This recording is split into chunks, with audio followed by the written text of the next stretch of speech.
Tu veux savoir quel actif financier est fait pour toi? Tu veux découvrir comment connaître ton aversion au risque? Nous verrons le dernier point à la fin de la vidéo.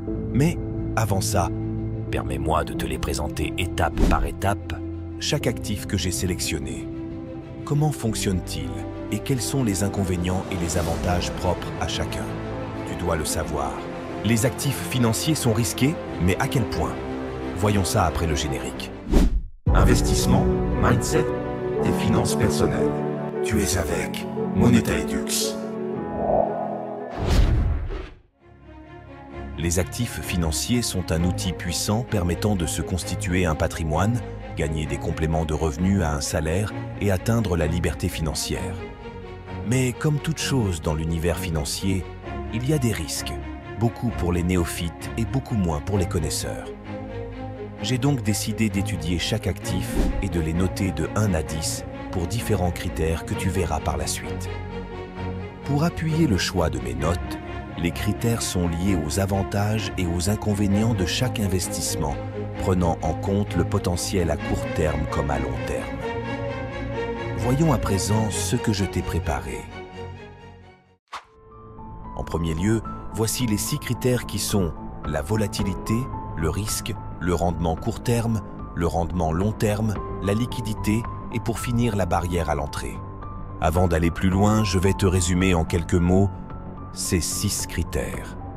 La volatilité est l'ampleur des variations du cours d'un actif financier. Elle sert de paramètre de quantification du risque de rendement et de prix d'un actif financier. Lorsque la volatilité est élevée, la possibilité de gain est plus importante, mais le risque de perte l'est aussi. Pour le critère risque, plus il est proche de 10, plus il y a un réel danger de perte et donc, le gain espéré peut être élevé, au contraire, au plus il est proche de 0, au plus le danger est insignifiant et donc le gain espéré est bas. Le rendement court terme indique le gain potentiel dans les mois suivant l'investissement et au maximum 2 ans. Le rendement long terme indique quant à lui le potentiel gain à partir de 2 ans à plus. Le critère de liquidité permet de connaître si l'actif peut être vendu ou acheté rapidement. Si un marché n'est pas liquide, en cas de vente d'une position, la transaction de cette dernière pourrait tarder à s'effectuer. Dans le cas contraire, les transactions sont plus rapides, plus aisées et moins coûteuses. La barrière à l'entrée indique à quel type de personne l'actif en question est destiné. Allons ensemble parcourir un à un les actifs que je t'ai sélectionnés. Numéro 1. Les crypto-monnaies. Les crypto-monnaies ont une volatilité et un risque maximal, n'ayant pas de réelle valeur intrinsèque. La seule façon de comprendre les variations dans les cours du marché sont l'offre et la demande. Le rendement court terme, je l'ai mis à 8, car quelques mois suffisent à avoir une bonne ou une mauvaise performance, tandis que sur le long terme, les valeurs tendent à être plus stables ou pour certaines lors d'une grande baisse à court terme, ne plus exister. La liquidité est très haute, ce qui signifie que vendre et acheter rapidement n'est pas un problème dans la majeure partie du temps. Pour investir dans les crypto-monnaies, aucune barrière à l'entrée n'est nécessaire. Numéro 2. L'immobilier. L'immobilier a une volatilité très faible. Il est l'un des investissements les plus sûrs qui existent, mais aussi le moins liquide. Son risque est à 4, inférieur à la moyenne, car lorsque l'immobilier va réellement mal comme l'époque de 2008, tout ne va pas très bien. Le rendement au court terme de l'immobilier pourrait peut-être valoir plus si l'on considère le prêt bancaire, mais en termes de revenus complémentaires, reste très correct. Mais à moins de cumuler plusieurs biens, sans déloger tes locataires, les loyers n'augmenteront que très peu. Et pour finir, la liquidité, elle est elle aussi très faible.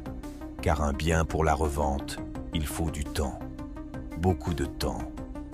Néanmoins, l'investissement dans l'immobilier reste une valeur sûre avec une rentabilité correcte.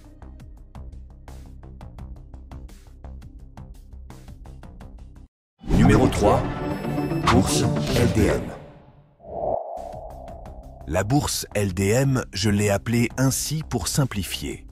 C'est la stratégie d'investissement dans les leaders du marché, américains, français, suisses, etc. Tu l'auras donc compris que si nous nous basons sur les leaders de marché uniquement, l'investissement sera plus sûr, donc une volatilité et un risque moyen. Car tu ne dois pas oublier une chose, là où il n'y a pas de risque, il n'y a non plus pas de rendement. Le rendement court terme ne sera pas extraordinaire, mais suivra le cours du marché. Quant au rendement long terme, il est à 8, car me basant sur l'historique, à moins d'un problème majeur, les leaders du marché tendent à performer mieux dans le temps que la moyenne du marché. Il y a une liquidité sans égale, car les leaders sont dans la grande majorité des cas les plus grandes capitalisations boursières. À présent, parlons à propos du rendement attendu de cette stratégie d'investissement. Tu peux espérer un rendement entre 6 et 10% en moyenne. Passons à la suivante catégorie. Numéro 4. Bourse SMLC. Bourse SMLC est un raccourci pour dire small cap. L'investissement dans les small cap signifie investir dans des actions à très fort potentiel.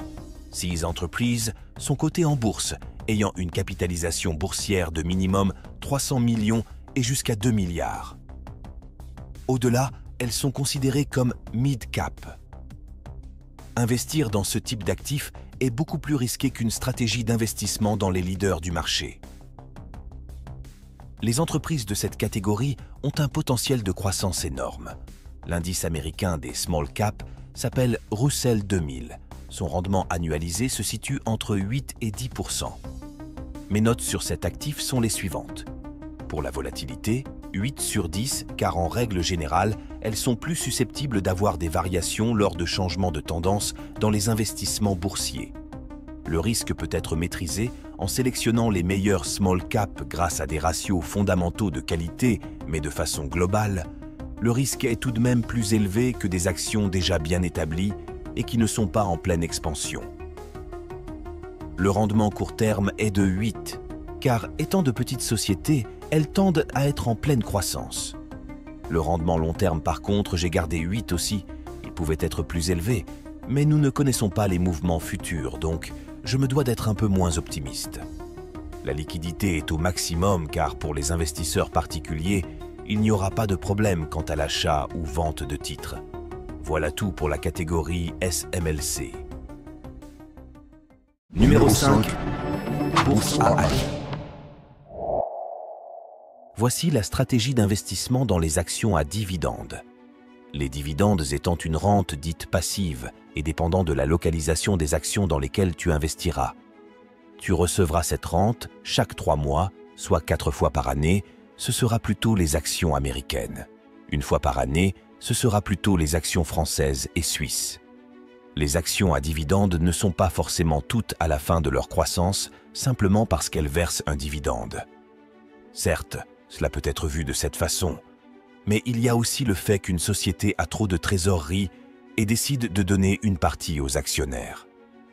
La dernière très connue à s'initier dans le versement de dividendes sera Meta.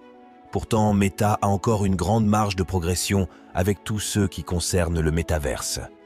L'indice Standard & Poor's, dit plus communément S&P 500. Cet indice compte les 500 plus grandes entreprises des États-Unis. Son rendement moyen annualisé est d'environ 7 à 8%. Le même indice, mais ayant les dividendes réinvestis, élève son rendement annualisé de plus de 2% environ, appelé en anglais Total Return.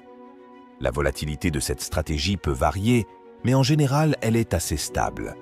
Le risque est moyen car les actions à dividendes sont pour la plupart prospères, mais il n'y a aucune garantie à 100% que leur dividende n'ait pas d'interruption ou de diminution. Le but de cette stratégie est de sélectionner les plus solvables et de voir les dividendes croître dans le temps grâce aux entreprises, qui les versent continuellement en augmentation.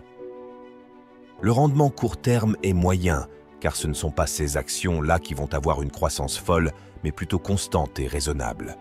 Le rendement long terme est plus important car les dividendes réinvestis sur le long terme peuvent au bout d'un temps long créer une sacrée différence. La liquidité reste la même pour toutes actions cotées en bourse pour les investisseurs particuliers. Numéro 6. Les métaux précieux. Les métaux précieux sont un investissement en grande partie dans l'or, si nous prenons comme référence l'or. Cet actif est anti-inflation car sa valeur augmente en même temps que le coût de la vie. À très long terme, la valeur de l'or ne croît pas aussi vite que d'autres actifs. Sur 200 ans, un dollar investi dans l'or se transforme en 4,50 $, ce qui nous donne un capital doublé chaque 50 ans environ. Sa volatilité est en dessous de la moyenne ainsi que son risque. Sa valorisation est due à l'offre et la demande uniquement. Son rendement court terme est quant à lui de 4 car l'évolution de cet actif n'a aucune corrélation et ne peut être calculée intrinsèquement car il ne produit rien. Si tu achètes un lingot d'or aujourd'hui dans 20 ans, tu auras toujours ce même lingot d'or. Il sera simplement plus cher ou moins cher. Le rendement long terme est plus élevé car je considère l'or comme une valeur refuge qui n'atteindra pratiquement jamais la valeur de 0. Dans le temps, tout devient plus cher. Je considère que l'or fera de même. La liquidité du marché de l'or, je l'ai notée à 10, car il y aura toujours des personnes à sa recherche et qui voudront en acheter, surtout en temps de crise. Numéro 7. Private Equity. Le private equity consiste à investir dans des actifs financiers non cotés. Cette particularité donne un potentiel rendement plus élevé, mais un risque et une volatilité à son maximum. Les actifs qui composent l'investissement dans le private equity sont les startups. Les startups sont des entreprises fondées récemment et ont donc beaucoup moins de garanties à atteindre la rentabilité, le succès ou même la prospérité. Le rendement court terme, je l'ai noté à 6, plus haut que la moyenne car en bien ou en mal, cet actif peut vite évoluer, car doubler son chiffre d'affaires de 20 000 à 40 000 n'est pas la même chose que le doubler de 1 milliard à 2 milliards en peu de temps, n'est pas le même niveau de difficulté. Le rendement long terme est à 8 car une petite start-up qui connaît le succès peut avoir un rendement infini lié à la progression de son cours. Le rendement moyen peut atteindre les 15% et plus, mais n'oublie pas le risque. La liquidité est plus basse que les actions cotées en bourse car il n'y a pas autant de personnes dans ce marché-là et les informations, réglementations et autres ne sont pas aussi certaines que dans les marchés cotés. Numéro 8. SCPI. SCPI veut dire Société civile de placement immobilier. Cela consiste à être une structure d'investissement de placement collectif français. Il y a une entité principale et peut recourir à d'autres personnes pour créer un investissement participatif et donc redonner les gains gagnés en parts équitables entre chaque investisseur particulier. La volatilité et le risque sont à 4, donc en dessous de la moyenne, car cela reste de l'immobilier et reste de ce fait un actif sûr. Le rendement court terme est identique, car il faut attendre les premiers mois pour recevoir ses premiers revenus passifs. Le rendement long terme est à 6, car le système de redevance, tout comme un dividende, aura été versé à multiples reprises et donc aura permis de réinvestir cette somme. Par ailleurs, l'immobilier tend à prendre de la valeur avec le temps, ce qui m'encourage à appuyer mon choix. La liquidité est juste au-dessus de la moyenne, car dans ce cas-là, comparé à l'immobilier classique, nous ne revendons pas un immeuble, appartement ou une maison, mais simplement nos parts qui sont gérées par une société de gestion, ce qui simplifie la grande partie du travail chronophage.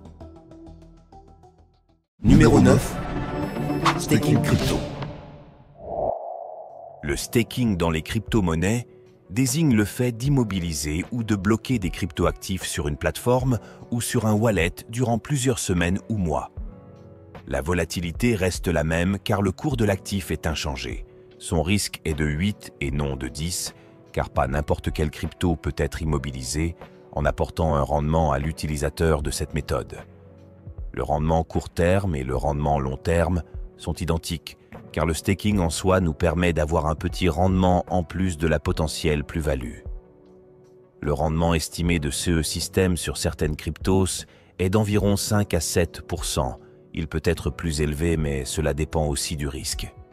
Comme je l'ai dit précédemment, plus il y a de rendement, plus il y a de risque. La liquidité est à 2 voire même nulle, car pendant le staking, les cryptos ne peuvent être vendus. Numéro 10. Les obligations. Une obligation est un contrat par lequel l'émetteur s'engage à rembourser son prêt. On peut retrouver des obligations d'État, mais aussi des obligations créées par des sociétés. C'est une forme de financement. Admettons que nous achetons une obligation de l'État d'un pays ayant une bonne solidité économique, le rendement de cette dernière sera moins élevé qu'un pays émergent qui est en plein développement. La volatilité de cet actif est de 2, car historiquement, les obligations vont de pair avec les investissements en bourse et permettent d'avoir un portefeuille équilibré, car de manière générale, lorsque les actions baissent, les obligations montent ou stagnent, ce qui réduit notre mauvaise performance. Le risque est inférieur à la moyenne, car le risque qu'une obligation bien choisie devienne un mauvais investissement est assez rare. Mais comme toute chose ayant du rendement si petit soit-il, il y a un risque. Le rendement court terme est à 2, car une obligation en règle générale clôture au bout de quelques mois. En principe, les obligations se renouvellent chaque année, certaines peuvent aller au-delà. Le rendement long terme est plus intéressant car notre capital étant bloqué, nous recevons une part de ce dernier. La liquidité est à 2, elle pouvait être à 0 car l'argent investi, tout comme le staking de crypto, reste bloqué. Numéro 11. Les ETF. Les ETF, qui veut dire Exchange Traded Fund, est un actif financier qui permet de faire un investissement groupé. Par exemple, tu peux trouver un ETF répliquant l'indice américain. Il y a une multitude de différents ETF. Ce type d'actif est l'un des plus rentables qui peut exister, alliant performance et un gain de temps énorme. Tu peux avoir un investissement entièrement en automatique si tu utilises la méthode DCA pour transférer automatiquement ton argent de ton compte bancaire à ta plateforme et ensuite en 2 clics, tu fais tes transactions. La volatilité et le risque de cet actif sont à 4 car en investissant dans ce type de système qui, il faut le souligner, est contrôlé et actualisé assez souvent, tu es garanti de ne pas finir par tout perdre. Le rendement court terme est bon, il faut prendre en compte que comme ETF, je me suis basé sur celui qui réplique l'indice américain. Si tu choisis celui qui réplique le CAC 40, tu n'auras pas les mêmes risques et rendements. Le rendement long terme est très élevé, car dans celui que je prends comme exemple. Étant trié et comprenant une grande partie des meilleures sociétés mondiales, il ne peut que prospérer et s'apprécier dans le temps. La liquidité est au plus haut car beaucoup de personnes sont actives dans ce type d'actifs. Numéro 12. ETF Quality. Les ETF Quality ont exactement le même fonctionnement qu'un ETF basique. La seule chose qui les différencie, tout comme dans son nom, c'est la qualité. Reprenons l'exemple de l'indice américain. Dans cet indice, il y a 500 actions qui le composent. Beaucoup d'entre elles vont avoir d'excellentes performances, tandis que d'autres n'auront pas d'aussi bonnes, et quelques-unes auront une performance médiocre. C'est pourquoi je te parle de cet ETF. Le facteur principal est de trier les actions d'un indice, pour n'en sélectionner que celles qui sont le plus qualitatives, ce qui donnera logiquement les meilleures performances possibles avec un ETF. Sa volatilité sera donc plus élevée.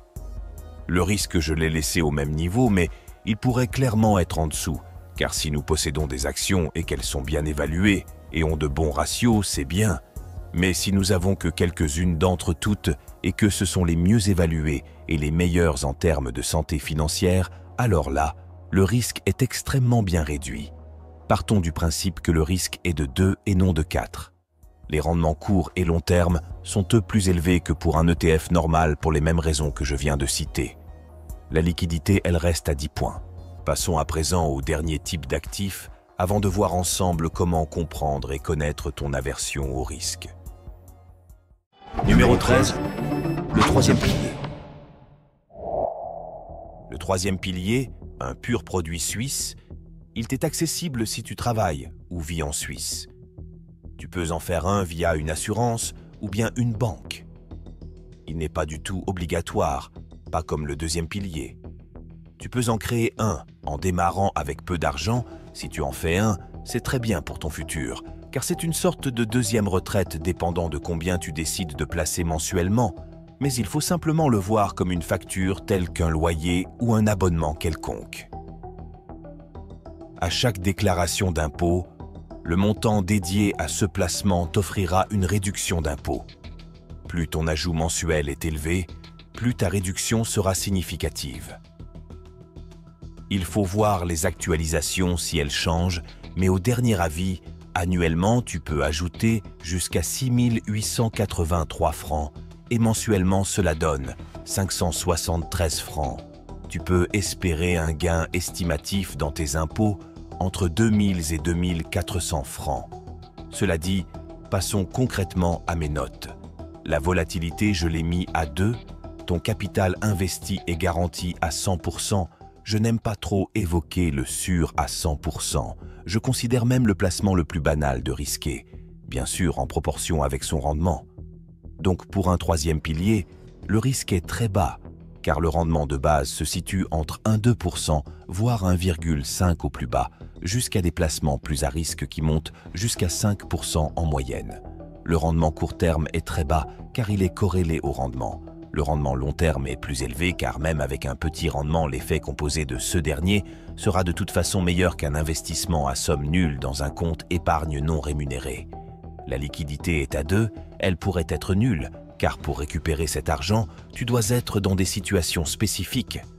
Par exemple, lors de ta retraite, lorsque tu quittes la Suisse définitivement, lorsque tu décides d'investir dans de l'immobilier ou aussi lorsque tu crées ta propre société. Si tu n'es toujours pas abonné, n'hésite pas à le faire. Cela aide ma chaîne à se développer et bien sûr, cela me montre que mon contenu est apprécié. Si tu n'as pas aimé, merci d'être arrivé jusqu'ici. Pour tous ceux qui sont restés jusqu'à maintenant, franchement, je vous félicite. Tous ceux qui ont suivi jusque-là, mettez dans les commentaires « Je suis riche ». Bien entendu, cela reste entre nous. J'espère que tu auras appris au moins une chose parmi tout ce que je viens de te dire. Je vais à présent te montrer comment tu peux simplement faire un test pour évaluer ton aversion au risque. Nous voici sur le site de la banque suisse UBS. Tu auras le lien en description. Tu cliques sur « Test de personnalité financière », ensuite faire le test. Tu auras des questions en relation avec ta personnalité. Tu es plutôt conservateur ou agressif. Par la suite, tu as une première situation où tu as le choix entre un rendement nul ou un rendement qui peut être positif ou négatif. Si tu sélectionnes la case de gauche, ton aversion au risque est plus basse que si tu prendrais la case de droite. Tu auras des questions qui peuvent t'aider à même te connaître mieux si tu n'as pas encore investi. Je te conseille de répondre honnêtement, car cela ne sert à rien de tricher sur ce test. Tu vivras exactement les mêmes situations. Voilà, nous sommes arrivés à la fin de cette vidéo. J'espère qu'elle t'aura apporté quelque chose. Je te dis à la prochaine et à ton succès financier.